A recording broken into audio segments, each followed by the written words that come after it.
아는 마태복음 6장 9절에서 13절 말씀, 즉 주기도를 통하여서 아멘의 비밀이라는 제목으로 함께 은혜를 나누고자 합니다. 옛말에 팔불출이라는 말이 있죠. 이 말은 몹시 어리석은 사람이나 좀 모자른 사람을 뜻하는 말입니다. 보통은 우리가 자랑을 많이 하는 사람한테 팔불출이다 이렇게 말하곤 하는데요. 사실 이 8이라는 것의 숫자적 의미는 없지만 많은 사람들이 8가지 자랑하는 사람이 팔불출이다 라고 말하기도 합니다. 제가 8가지를 한번 말씀드릴 테니까 주변에 팔불출이 있는지 한번 찾아보시기 바랍니다. 첫째는 자기 자랑이고, 둘째는 아내 또는 남편 자랑이고, 세 번째는 자식 자랑이고, 네 번째는 학벌 자랑입니다. 지금까지 해당되시는 분 있으신가요? 다섯 번째는 가문 자랑이고, 여섯 번째는 재산 자랑, 일곱 번째는 형제 자랑, 여덟 번째는 친구 자랑입니다. 주변에 이런 자랑하는 사람들 우리가 팔불출이라고 하는데, 갑자기 설교 때 왜 이런 팔불출 얘기를 하냐? 제가 바로 그 팔불출이기 때문입니다. 용서하고 들어주시기 바랍니다. 제가 두 번째 자랑을 할 건데요, 저희 아내는 정말 귀엽습니다. 얼마나 귀엽냐면은 제가 이제 연애할 때 저희 아내를 주머니에 넣고 다니고 싶다고 할 정도여서 저희 아내의 별명이 제 친구들 사이에서 포켓걸이었습니다. 뭐가 그렇게 귀엽는 거 하니, 저는 이제 서울 사람인데 제 아내는 대구 사람이어서 사투리를 쓰면서 오빠 소리를 하면은 마음이 살살살살 녹는 것 같고, 또 그 대구에 미인이 많다고 하지 않습니까? 저희 오늘 성도님들이 다 대구에서 오신 것 같이 아름다우신데 저희 아내가 바로 그 미인입니다. 너무 귀엽고, 또 뭐가 그렇게 귀여운 거 하니, 한 번만 더 하겠습니다. 용서해 주십시오. 저희 아내는 하품을 할 때도 그냥 남들처럼 이렇게 하는 게 아니라 아멘 이렇게 하품을 합니다. 너무 귀엽지 않습니까? 이 하품하는 모습마저도 귀여우니까 다른 것들은 얼마나 귀엽겠습니까? 제가 정말 거짓말 안 하고 저희 아기보다 저희 아내가 100배는 더 귀여운 것 같습니다. 정말입니다. 네.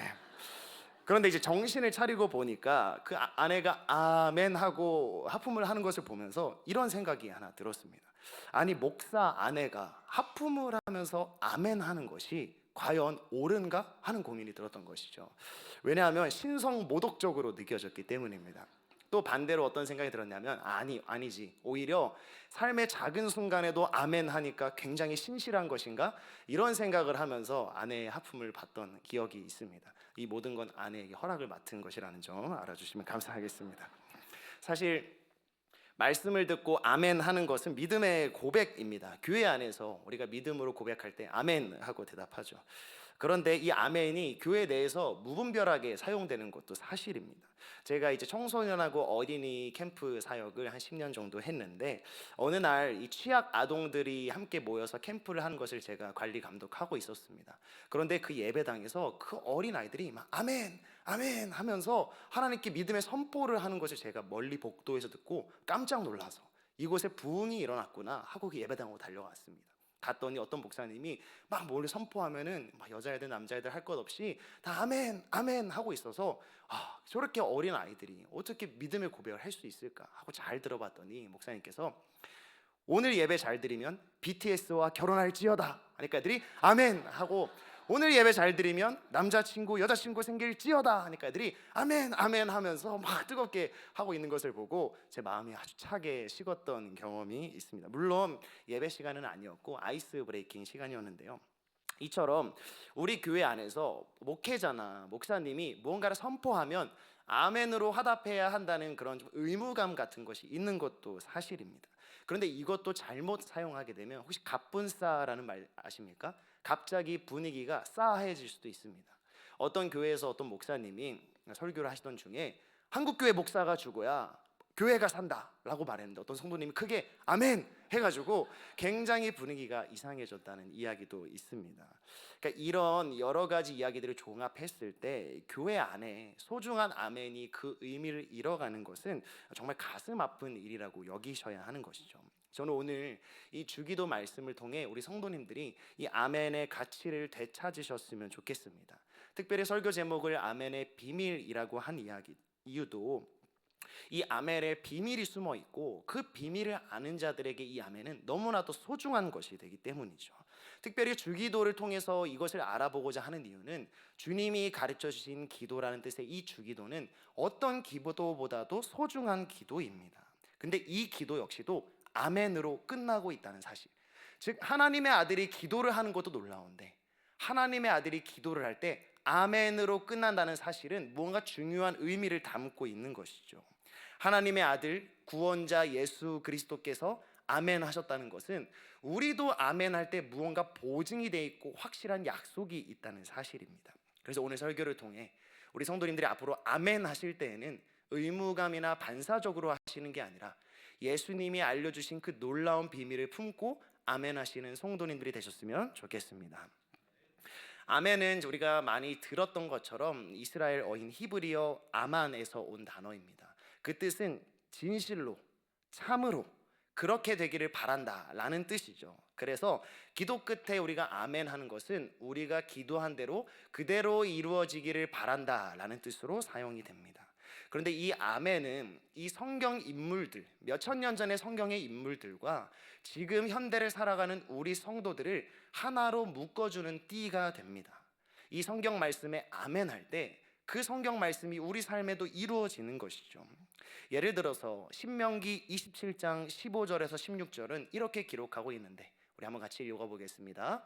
장색의 손으로 조각하였거나 부어 만든 우상은 여호와께 가증하니 그것을 만들어 은밀히 세우는 자는 저주를 받으라 것이라 할 것이요 모든 백성은 응답하여 말하되 아멘 할지니라. 그의 부모를 경홀히 여기는 자는 저주를 받을 것이라 할 것이요 모든 백성은 아멘 할지니라. 아멘. 이어지는 26절까지 이 아멘 할지니라 라는 말씀은 무려 13번이나 반복됩니다. 그리고 이 신명기 27장 15절에서 26절까지의 말씀은 어떤 말이냐면은 하나님의 말씀에 순종하지 않은 자들은 저주를 받을 것이라는 말에 대한 아멘 하라는 명령인 것이죠. 그런데 27장을 넘어가서 28장을 보게 되면은 아멘 하라는 말이 나오지 않습니다. 왜냐하면 신명기 28장은 하나님의 말씀에 순종하면 복을 받는다는 내용이기 때문입니다. 복을 준다는 말씀에 이 이스라엘 백성들은 시키지 않아도 아멘 했을 것입니다.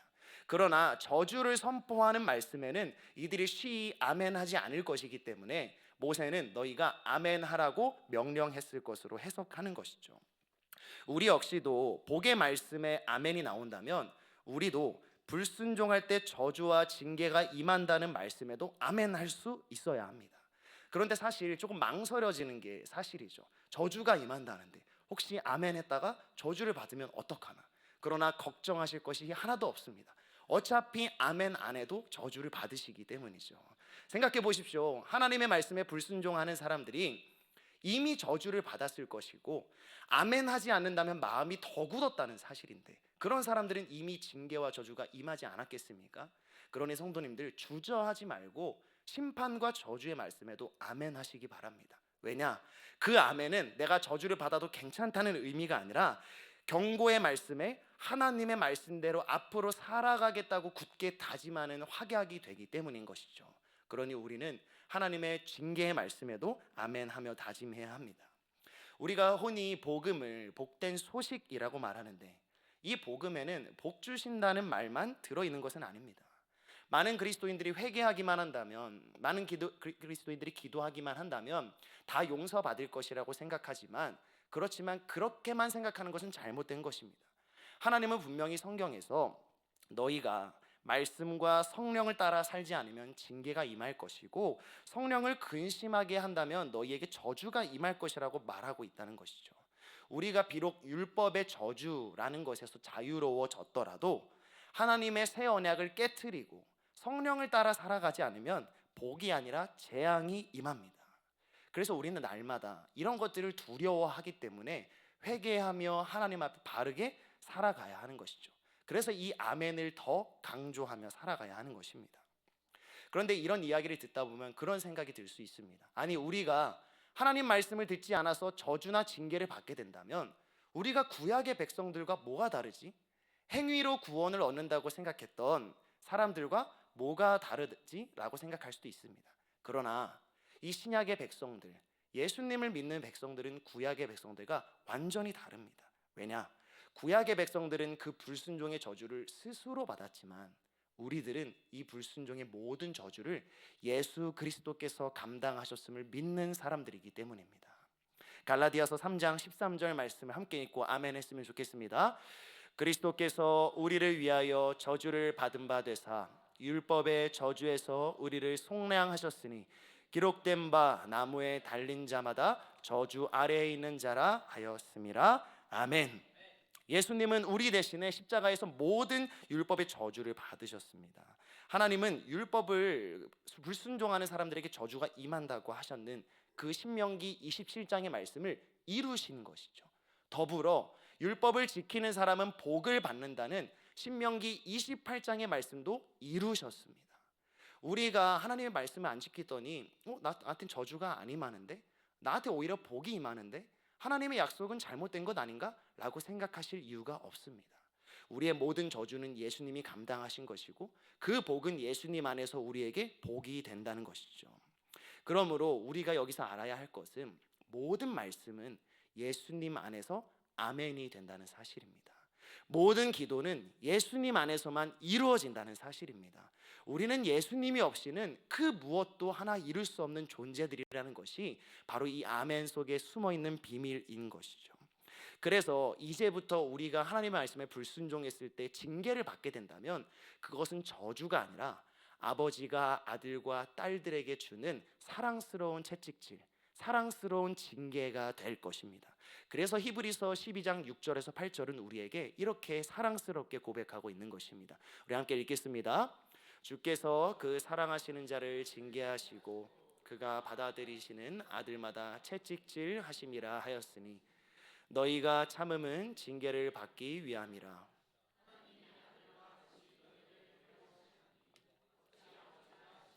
않는 아들이 있으리요 징계는 다 받는 것이거늘 너희에게 없으면 사생자요 친아들이 아니니라. 아멘. 이로써 우리는 아멘의 비밀 첫 번째 하나를 알게 됩니다. 바로 예수님이 아멘이라는 사실입니다. 기억하십시오. 아멘은 예수님이 아멘입니다.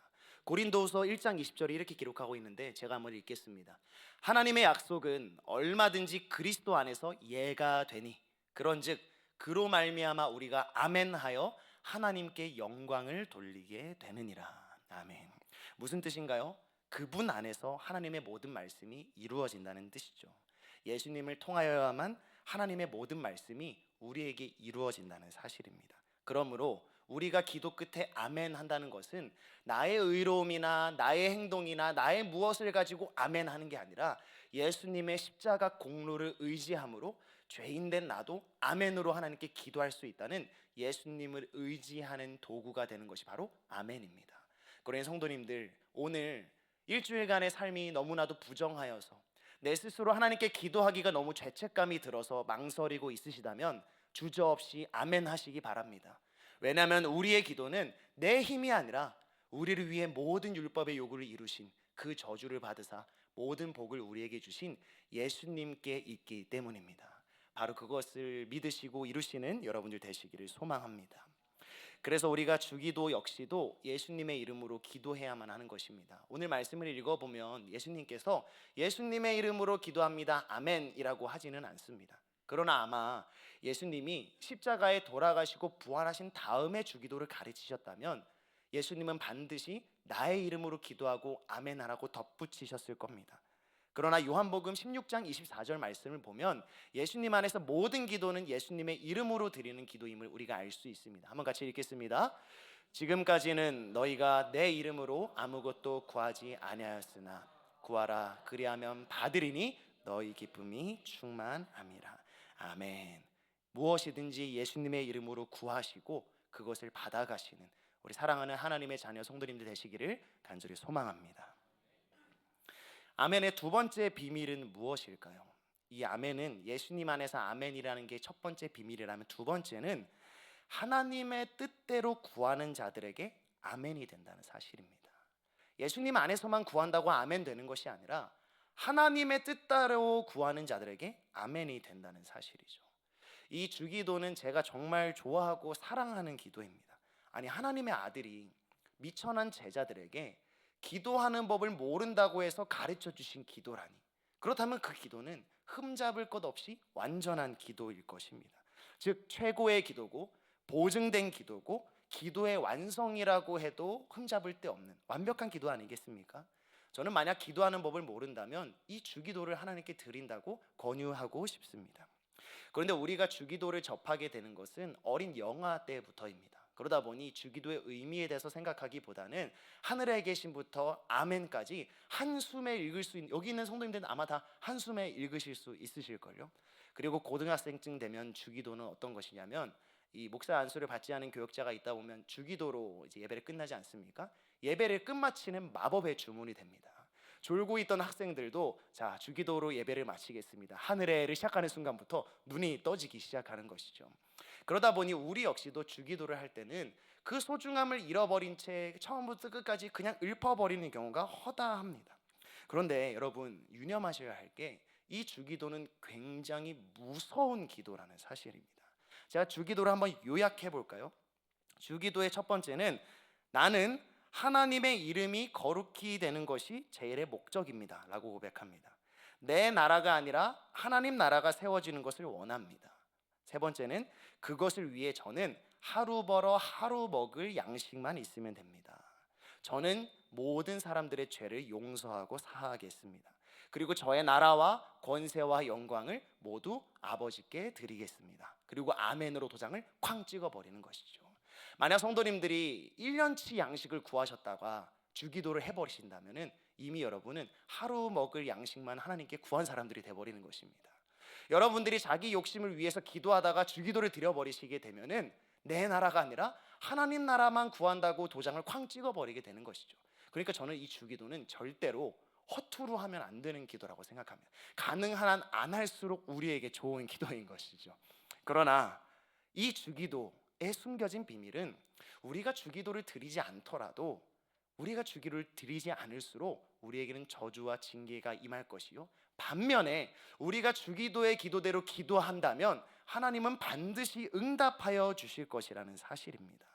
저도 제 기도를 돌아보니 내 제일의 목적은 내 자신과 가족이고 제 나라를 세우려고 했고, 하루치 양식이 아니라 언젠가 내가 벌지 못하게 될 때를 대비해서 충분히 많이 벌어놓을 수 있기를 하나님께 기도했습니다. 권세와 영광은 하나님께 드리지만 나라 정도는 저에게 주시면 어떨까 하면서 셋 중에 2개만 하나님께 드리기도 하는 것이죠. 그런데 주기도를 드리고 아멘하는 순간 우리는 그 모든 것을 하나님께 드려버리는 것입니다. 그러니 주기도에 드러난 아멘의 비밀은 하나님의 뜻대로 구하는 기도가 예수님 안에서 응답된다는 사실이죠. 예수님의 이름으로 하나님 나라를 위해 기도한다면 그것은 이루어질 것입니다. 예수님의 이름으로 남들을 용서하기를 간구하는 사람은 이루어질 것입니다. 예수님의 이름으로 자신의 모든 소유를 내려놓고 하나님 나라를 위해 살고 싶다고 헌신하는 사람들의 기도는 반드시 이루어질 것입니다. 그것이 바로 아멘의 비밀인 것이죠. 또한 동시에 주기도와 반대되는 기도를 드린다면, 하나님 제 나라를 위해서, 제 영광을 위해서, 제 권세를 위해서, 많은 양식을 위해서 기도한다면 하나님은 우리에게 징계로 응답하신다는 사실에도 우리는 반드시 아멘 하셔야 할 것입니다. 내 정욕을 위한 기도는 하나님이 가증스러워하는 기도라는 것을 반드시 유념하시길 바랍니다. 그러나 하나님이 우리를 징계하시는 이유는 저주가 아니라 우리를 바른 길로 인도하시기 위한 지팡이와 막대기라는 사실을 기억하시면서 겸손하게 순종하시는 성도님들이 되셨으면 좋겠습니다. 그러니 성도님들, 이 아멘의 2번째 비밀 앞에서 우리가 앞으로 기도할 때는 먼저 주기도를 생각하는 신앙을 가지시기 바랍니다. 물론 미래가 불안합니다. 불확실합니다. 그래서 지금 벌 수 있을 때 많이 버는 것이 중요해 보입니다. 하루 벌어 하루 먹는 것을 구하는 것은 미련한 일처럼 보입니다. 그러나 구약은 뭐라 기록하죠? 그 만나를 하루 이상을 모아두면 다 썩어버리는 것입니다. 그러나 매일매일 영원히 우리에게 채우실 하나님을 의지하는 것이 오히려 우리에겐 더 안정된 삶인 것이죠. 내가 위태롭게 내 나라를 세우는 것은 바벨탑과 같이 위태로운 일이지만 하나님의 나라를 위해 기도하고 하나님의 자녀로서 그것을 상속받는 일은 주기도 안에 숨겨진 비밀입니다. 그러니 하나님께 뺏긴다고 생각하지 마십시오. 하나님께 포기한다고 생각하지 마십시오. 우리는 그 나라의 상속자들입니다. 우리는 하나님의 노예가 아니라 하나님의 아들과 딸들입니다. 그러니 주기도로 하나님께 다 올려드리면 그 풍성한 것을 우리가 다 누릴 수 있는데 왜 우리가 굳이 주기도를 거역하면서 기도하고 억지로 아멘 하려는 것일까요? 오늘 우리 성도님들의 기도는 하나님의 뜻에 부합하고 예수님의 뜻대로 드리는 기도가 되기를 간절히 소망합니다. 그리하여서 하나님이 아멘으로 우리에게 응답하실 것을 바라보고 목도하게 되는 사랑하는 존경하는 온 사람께 성도님들 되셨으면 좋겠습니다. 그러므로 기도는 우리의 뜻을 위해 하나님을 이용하는 게 아니라 하나님의 말씀이 이루어지는 아멘이신 예수 그리스도의 우리의 뜻을 맞추시는 것이고, 그 주기도를 따라가기 위해 발버둥 치는 삶에 하나님이 도움을 주시며 그 뜻에 따라가지 않는 자들을 징계하시는 하나님이심을 기억하시기를 소망합니다. 그러면 저는 이때부터 이런 의문이 듭니다. 하나님의 뜻이 다 정해져 있는 것이라면 어차피 우리가 반대로 기도하면 하나님이 안 들어주실 것이고, 기도했다가 자칫 징계를 받을 수 있다면 현명한 것은 기도를 자주 드리지 않으면 되는 것 아닐까요? 어차피 하나님은 좀 완고하신 분 같고 하나님께 기도해도 하나님의 뜻대로만 우리를 다 바꾸실 거라면 기도를 안 해도 되지 않습니까? 그런데 놀라운 것은 이 아멘의 비밀은 우리가 기도함으로써 하나님이 뜻을 바꾸는 것처럼 보여주시는 사건이 성경에 많이 있다는 사실입니다. 만약 어떤 자녀가 어머니나 아버지에게 이거 해주세요 저거 해주세요 했는데 엄마 아빠가 안 돼, 안 돼, 안 돼라고만 한다면 어떤 자녀가 엄마 아빠에게 부탁을 하고 애정을 갖게 되겠습니까? 마찬가지로 우리가 기도할 때마다 하나님이 안 된다 안 된다 안 된다고만 하면 우리도 역시 기도하지 않게 되는 것이죠. 그렇지만 하나님과 우리 자녀들의 관계는 그렇게 딱딱한 관계가 아닙니다. 하나님은 우리들에게 예수님의 이름으로 무엇이든지 구하라고 한 것이죠. 하나님은 그렇게 고집스러운 분이 아니고, 하나님은 그렇게 독단적인 분이 아니고 비인격적이시지 않습니다. 하나님은 그렇다면 뜻을 바꾼다는 것일까요? 네, 바꾸십니다. 그런데 그것은 하나님이 후회하셔서 미래를 모르셔서 바꾸시는 것이 아니라 바로 우리 자녀들을 위해 바꾸시는 것입니다. 예를 하나 들어볼까요? 어느 날 아주 어린 딸이 아버지에게 스마트폰을 하나 사달라고 했습니다. 친구들은 다 가지고 있는데 자기는 없다고 한 것이죠. 우리 부모님들도 그런 경험이 있지 않나요?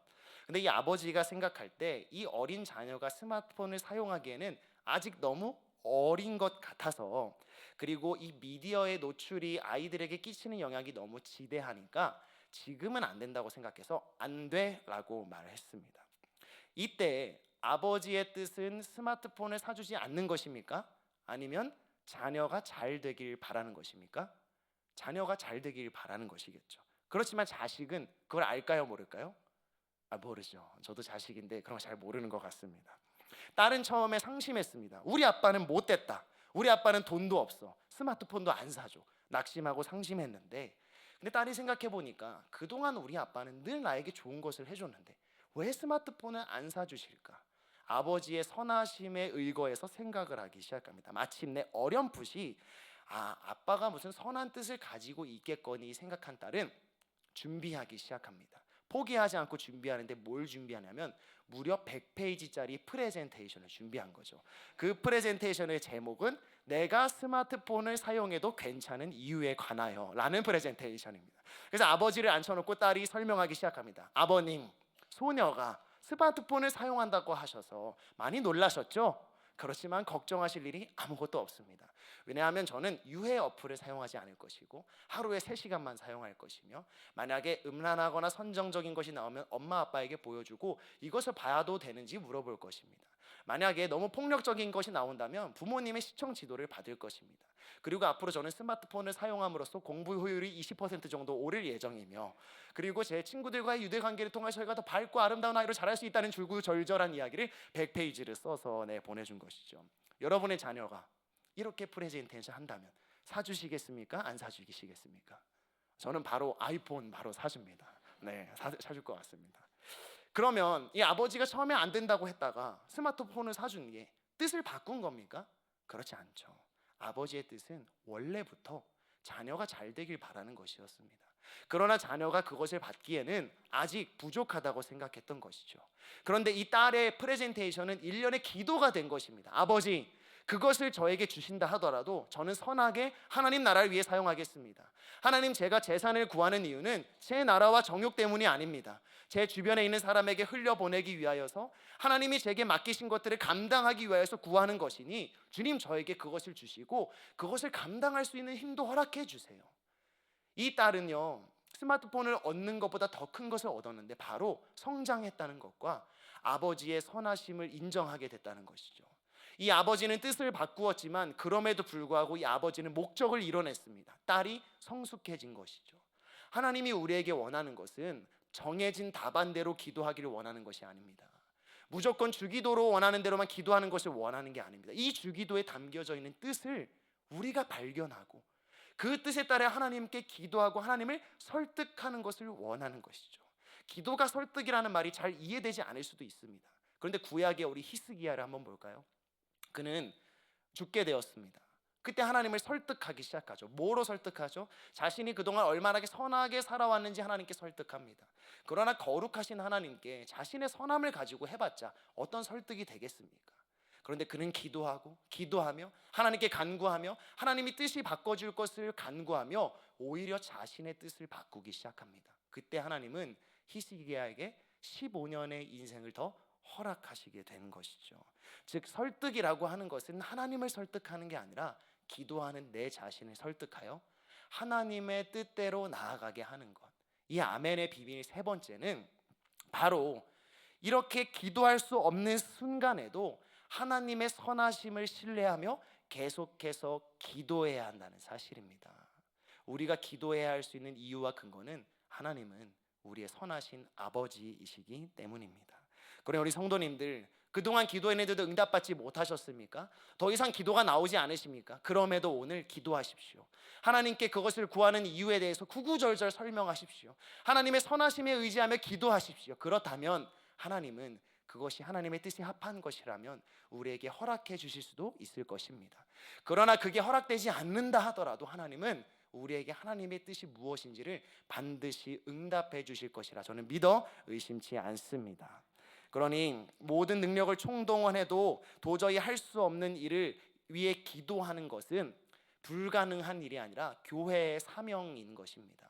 교회는 이 세상을 위해, 이 나라를 위해 변할 것 같지 않지만 기도하라고 부름받은 사람들입니다. 왜냐? 우리가 기도할 때 아멘이신 예수님은 그 하늘의 보좌에서 우리와 함께 왕노릇 하시면서 그 기도를 통해 이 땅을 통치하신다고 말씀하셨기 때문입니다. 우리가 기도밖에 할 수 없는 상황입니까? 오히려 잘 되었습니다. 우리가 기도밖에 할 수 없는 상황이야말로 하나님이 일하시고 예수님이 일하시는 순간이기 때문인 것이죠. 우리가 기도할 때 예수님은 우리의 손을 잡아주시고 성령 하나님은 일하시기 시작합니다. 우리가 아무것도 아닌 것 같고 거렁뱅이와 같고 마치 쓰레기를 뒤지는 듯 비전이 없는 삶을 사는 것 같이 그렇게 비루한 우리가 이 주기도를 드릴 때에는, 하나님의 뜻대로 기도하고 아멘 할 때에는 마치 하늘의 왕의 자리에 앉아서 하나님의 통치를 함께 누리는 것 같은 그 세상을 바꾸는 일에 참여하게 된다는 사실을 기억하며 오늘 이 밤에 함께 기도했으면 좋겠습니다. 존 칼빈은 우리가 기도할 때 거린의 마음씨와 손으로 기도해야 한다고 했습니다. 무슨 말입니까? 점잖게 앉아서 하나님 아버지 이거 해주십시오. 안 되면 말고요. 예수님의 이름으로 기도했습니다가 아니라 거린처럼 물 한 방울 받지 않으면, 하나님의 선하심 한 방울 받지 않으면, 하나님이 적선해 주시지 않으면, 하나님의 은혜의 단비를 내려주시지 않으면 도저히 오늘 하루 살 수 없을 것처럼 하나님께 그렇게 간구하라는 말입니다. 오늘의 기도의 자리는 구하면 주시는 선하신 하나님을 향해 거린의 마음씨와 손을 가지고 기도하시는 여러분들이 되셨으면 좋겠습니다. 그때 하나님은 우리에게 하나님의 뜻을 알려주실 것이고, 그때 우리가 아멘 한다면 하나님은 그 뜻을 이루실 것임을 확신하며 나아가는 성도님 되셨으면 좋겠습니다. 이제 제가 몇 가지 말씀을 선포할 텐데 이에 아멘으로 함께 화답해 주셨으면 좋겠습니다. 말씀의 성취자이신 예수 그리스도를 아멘으로 신뢰하며 함께 기도합시다. 이 정도 아멘으로는요 저희 고등부 설교가 끝나지 않습니다. 한번 다시 하겠습니다. 우리 하나님 아버지가 선하신 분임을 기억하며 끊임없이 기도합시다. 우리의 기도가 욕심으로 잘못되었을 때 하나님이 고치시는 것에 순종합시다. 하나님의 뜻을 분별하여 기도하기를 힘씁시다. 하나님의 성품에 의지하여 간절히 드리는 기도는 하나님의 뜻을 바꿈을 믿으십시다. 하나님은 교회에게 이 세상을 향한 기도의 사명을 맡기셨음을 기억하고 끊임없이 기도합시다. 마지막입니다. 하나님이 우리의 기도를 듣고 계심을 신뢰합시다. 아멘. 우리가 이 선포에 아멘 할 때 아멘이신 예수님은 이루실 것이고 하나님의 뜻대로 우리를 바꾸실 것이고 하나님의 선하심으로 말미암아 우리에게 그 놀라운 역사를 보여줄 줄 믿습니다. 결론적으로 마지막 아멘의 비밀은 이 아멘은 우리의 기도의 끝이지만 하나님의 일하심의 시작이라는 사실입니다. 저는 돌이켜보면 항상 제 말만 하고 살았던 것 같습니다. 사랑하는 배우자에게도 사랑하는 아이에게도 내 입장으로만 말하고 내 이야기를 하며 살아갔던 것이죠. 그런데 제 기도 생활을 돌이켜보니 하나님께 기도할 때도 저는 항상 늘 제 말만 하며 살아왔습니다. 그런데 염치불구하고 예수님의 이름으로 기도합니다 아멘을 외쳤던 것이죠. 그런데 하나님은 오늘 너희가 너희의 말로 아멘으로 끝날지라도 나는 그때부터 나의 일을 시작한다고 우리에게 말씀하십니다. 여러분 한번 상상해 보시겠습니까? 연로한 모세가 지팡이를 들고 홍해 앞에 섰던 그 순간을 말이죠.